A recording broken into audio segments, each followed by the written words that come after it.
have Shaun Kelly with me here, the owner of Video Games Then and Now. I'm also the founder of the National Video Game Museum in Frisco, Texas. That too. So do I have your permission to record this? You do. Okay, so my first question is, what types of changes in video game consoles have you noticed over the years? Well, it's kind of a hard question to answer because there's a million different changes. Video games went from all of the games built into the system to the games on cartridges to games on discs to games downloading. There's differences in the types of controllers. There are hundreds of different types of controllers that you can use on video game systems. There's a lot of differences in video game systems over the years. And some people say that it's just about the graphics or how powerful the video game systems are, but there's a lot more to it than that. There's a lot more. Take a look at, for example, just the music in video games. So the very early video game systems like Pong, all it has is like a beat. All it could do is when the ball hit your paddle, it would just beep. Well, now music is composed specifically just to be used in video games. So there's a lot of differences over the years.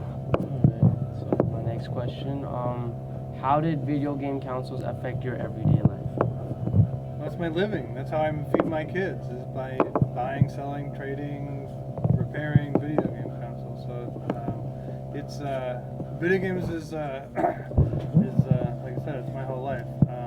I also did a little bit of research for the museum in some of the reports that we've done, and there are over 250,000 video game jobs in the United States. So there's a job for a lot of different people in the video game industry, and there's good jobs. I mean, the average video game producer makes about $92,000 a year. So there's a lot of good jobs, and there's a lot of different businesses that are related to video games. So it touches my life and the life of a lot of other people. So what was the first console that you saw? I had a Pong. The very first console that I had was it's called the Coleco Telstar Pong. It's actually up on the wall here in my store. The very first one. That's the one that I had. It was 1976. So what was your reaction when you first saw it? We loved it. It was awesome. People look at Pong now and think how stupid, but that was it. That's what we had. We used to. My parents would only let us play it every once in a while, but like on Saturday night, we were little kids. We were sitting around the house, and my dad would take the Pong. He used to hide it like up in the shelf in his closet somewhere, and he would take this Pong out, and we would sit down and we'd play that stupid game for hours. And it's a lot of fun. And even today, you could laugh about it, but we have a giant Pong, like a 10-foot long Pong in the museum, and people stand at that Pong and they play it all the time, and they're screaming and yelling. And it's just a simple game, but it's still fun. Mm-hmm. So, according to your perspective, do you think video games has contributed positively to society? Sure, and we could have the conversation about violence in video games and all that kind of stuff if you want, but absolutely, video games have contributed to society in a positive way. A lot of people come into here and they buy things and they collect video games. And one of the things that I tell a lot of the people that come in here, and like a lot of like mothers or girlfriends, and I don't mean to single out women in particular, but they don't really get it. Like, their boyfriend's spending too much money on video games, they're spending too much money for. But think of the other things that people do that might not be playing video games. You talk about all the violence that goes on in the city of Chicago. I mean, if those guys were home playing Xboxes instead of out shooting people, wouldn't we be better off? That's true. So, do you think gaming has become more of a competition than just an activity? A lot of people are pushing towards that. It's interesting. There's a recent round of games that have come out. Games like Battleborn by Gearbox and Overwatch by Blizzard. There's a couple different games that have come out specifically that are geared specifically towards competition. Back in the day, 10 years ago, there used to be a lot of people that played Counter-Strike and games like shooting games like that, trying to get good, and there were competitions and people made money off of it. But I think that a lot of these developers are seeing the competitive side of video games, and they call it esports. The competitive side of video games is something of the future of video games. So they're looking at games like Overwatch and games like Battleborn as where people are going to actually sit and watch. I mean, there's how many YouTube videos are there of people playing StarCraft or people playing Call of Duty, just watching other people play it. So it's become kind of a spectator sport. So if you have people that are willing to sit and watch, then you have people that are willing to compete. So there's definitely a competitive part of it that's coming through. So do you still play today? You know, I don't have as much time as I would like. I wish I did, but I don't have a lot of time to play video games. I did buy Overwatch, and I've been playing that actually a lot this past week, and way too many hours. But my job is to make sure that other people have video games to play, so I don't get to play as much as I used to. So like what's your perspective on comparing old games and new games? Which do you think is better?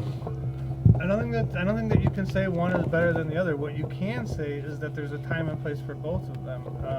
A lot of the modern games on Xbox One or PlayStation 4, those games take a long time to finish or to get good at. A lot of people today don't have 100 hours or 200 hours to put into a video game. But who can't sit down and play a game of Super Mario Brothers? So a game of Super Mario Brothers takes 10 minutes and you lose and you get on with the rest of your day because you have work to do or you have school to do or whatever you got to do. There is a time and place. I mean, take a look at all the games that are on people's phones and all those simple little games that people play. Why is Candy Crush so popular? Candy Crush is so popular because a game of Candy Crush takes about 10 minutes. A game of Call of Duty or a game of Overwatch, I've been playing Overwatch for the past 4 days. I have like 18 hours into that game in 4 days. That's way more time than I should be spending playing video games. I have kids, I have a job, I shouldn't be spending that much time. But can I sit and play Clash of Clans on my phone for 10 minutes a day? I can do that, no problems. There's a time and place for everything. The older, simpler games are quick. They don't require a lot of thought. They're just simple games, and people play those a lot. There's also time if you got a weekend or if you got a Saturday or a Sunday afternoon to sit down and put a half a day into playing Overwatch. What's wrong with that? Nothing. But people don't always have that amount of time. So I think both games, old and new games, kind of work well together. All right. So considering early games were quite simple, like in their making, how did you feel competing against other people playing video games? I don't think I really understand the question, but let me rephrase it. Competing, after completing a game, Well, it was just because the games were simpler and less complicated doesn't mean that it was less fulfilling when you beat those games. Did it feel like an accomplishment? Yeah, sure. Those older games didn't take as long as the games take today. But even if I was able to sit and beat an Atari game, or a perfect example, the Atari 2600 game Adventure it's an old adventure game. You have to find the chalice, you have to kill the dragons, you have to find the keys to the castle. And if you sit and play Atari 2600 Adventure, you can finish it in about 20 minutes. The whole game is over. But it doesn't mean that it wasn't fun getting there. It just only took you 20 minutes instead of 2 weeks. That's true. It was still fun. Right. So, how did the creation of video games on PC affect the popularity of console games? I don't think it affects it that much. There's always room for consoles. The thing about PCs is there's thousands of different configurations. You might have this graphics card or this CPU or this much memory, or there's a lot of different things on PCs that are different that make it difficult for everybody to compete in an equal environment, whereas every video game console, every Xbox is the same. So if this guy has an Xbox or I have an Xbox, it's always going to be the same.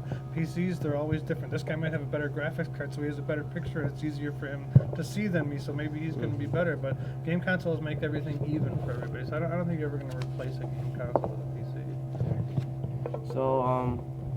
So how did the gaming change your lifestyle? Did it affect your schedule in any way?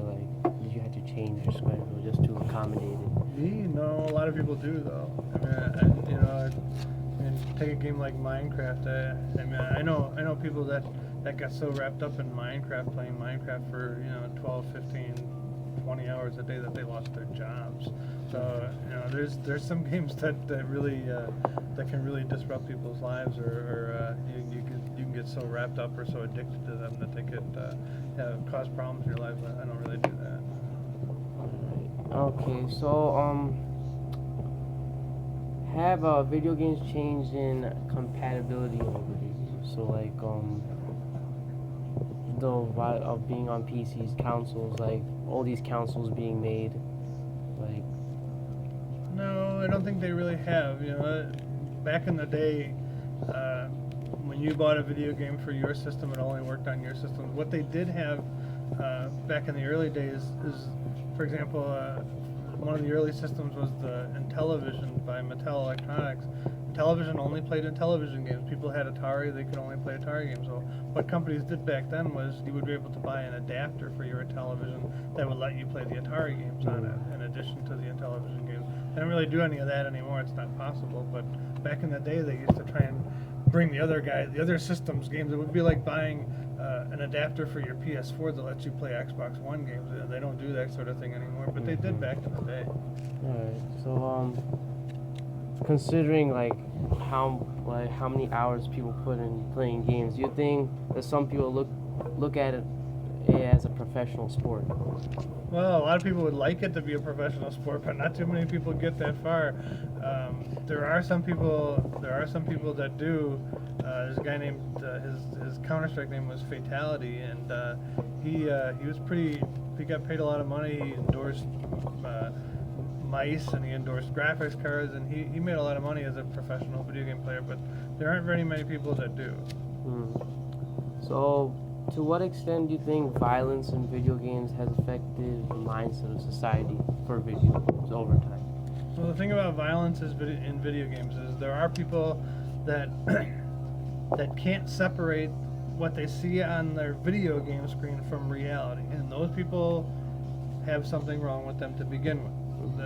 If an average person sits down and plays a video game and he thinks that he gets to do the same types of things that he sees in the video game in real life, I don't think that there's a whole heck of a lot that you can do to prevent that person from doing those types of things, whether he's playing video games or not. Maybe he's reading a book and getting his inspiration to do bad things from a book.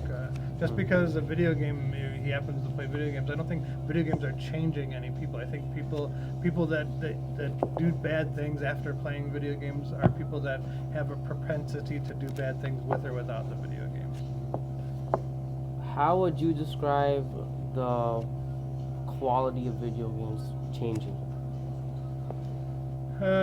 Well, if you go back to late 1983, 84, the video game market crashed. So in late 1984, there were no video game consoles being made. All the companies that were making video game consoles stopped because people stopped buying them. And one of the main reasons that people stopped buying them at the time was because there was so much bad software.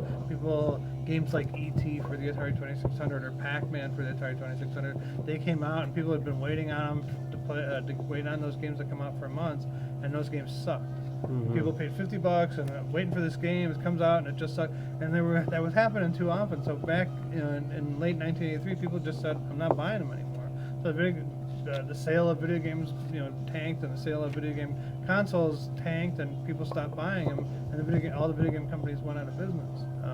Nintendo came in 1985, and they released the Nintendo, and they put their seal of quality that said supposedly these games have been checked. And the main difference now is if you look at the difference between '84 and now is there's a lot of crappy games out now, just like there was back then. There's a lot and more, I think, today than there were then. The difference is that there are so many more people playing video games now than they were back in the early '80s, that the industry can absorb all of those bad games. So even though, this game sucks, well, you know what? I have a library of 3,500 different PlayStation 2 games that I haven't played. There's always other games to play, whereas back in '84, every game that came out, or not every game that came out, but too many games that came out were bad, and there wasn't anything else to play. People got fed up with it. But I definitely think that there's as many or more bad games that come out today than they did in '84. Okay, so how do you think the gaming industry has changed since you started getting involved with video games? Well, one of the biggest changes is in the '80s, all the games were made by one guy or one girl, whoever was making the game. So, for example, the Atari 2600 game Pitfall, which was one of the most popular games made for that system, was made by one guy, David Crane. He's a friend of mine. He did everything. He did the graphics, he did the sound, he did the gameplay. Everything was done by David Crane. Today it's a whole team of guys. So there's a sound guy, there's a graphics guy, there's an animation guy, there's this guy, there's a whole team of guys now. So the difference, it's completely different now. Totally, they cost tens or hundreds of millions of dollars sometimes to make a game today. It's totally different from what it used to be. Alright, so why do you think that some people might consider video games as a waste of time, especially like non-gamers? Well, it's just a form of entertainment. So is reading a book a waste of time, or is watching a movie a waste of time? There's a lot of different forms of entertainment. Video games are just one of them. So are they a waste of time? Yeah, I guess they are. But isn't any of the rest of that stuff a waste of time too? So if I sit and read a book, or if I go to the movies, or if I go to a concert, a music concert, or listen to some music on my iPod, isn't all of that a waste of time? It is. Yeah, video games are a waste of time, just like any of the rest of those things. But so does that mean that we can't waste some time in a day? I mean, so every minute that a person is awake has to be spent doing something useful? I don't think so. I don't think there's anything wrong with wasting some time. Alright, so how has the spark of multiplayer games affected social communications between people? Yeah, that's interesting, because I do think that's going to be something that people are going to have to figure out a way to work around. It's different. I used to have a LAN center in the store in the back where people would sit and they would play computer games in a group, and it's a lot more fun to play a game when the guy's next to you, even though you can talk over your headset on Xbox. It's a lot more fun to have actual interaction with a real person rather than just being able to talk to that person. And I think that's something that I think that is kind of a problem. And there really isn't a heck of a lot you can do about it, because people aren't always going to be able to be together to play the game. But I do think that is a bit of a problem, because of the way that you don't really have any human interaction. It's all just talking or hiding behind the headset or something. But like I said, I don't know what you would do about that. So, do you think like how have video games evolved over the years, and how do you think they will evolve in the future? Yeah, it's a good question. I really don't know. If you look at what has been tried, so you have things like the motion controller, the Kinect on the Xbox, or all that stuff has kind of failed. I mean, the Wii, it was popular for a little while, but people are kind of tired of it. Even the Wii U, they came out with that. It comes out with that big pad controller with the screen, and the Wii U is already being replaced. It's only a few years old. I don't know what the next big thing is, but I don't think anybody knows. I think it's going to be a combination of different types of technology. Maybe some motion controller, maybe virtual reality is going to be part of it. But I don't think anybody knows yet. They're still working on it. Alright, so thank you for letting me interview you. No Really problem. You're appreciate welcome. it.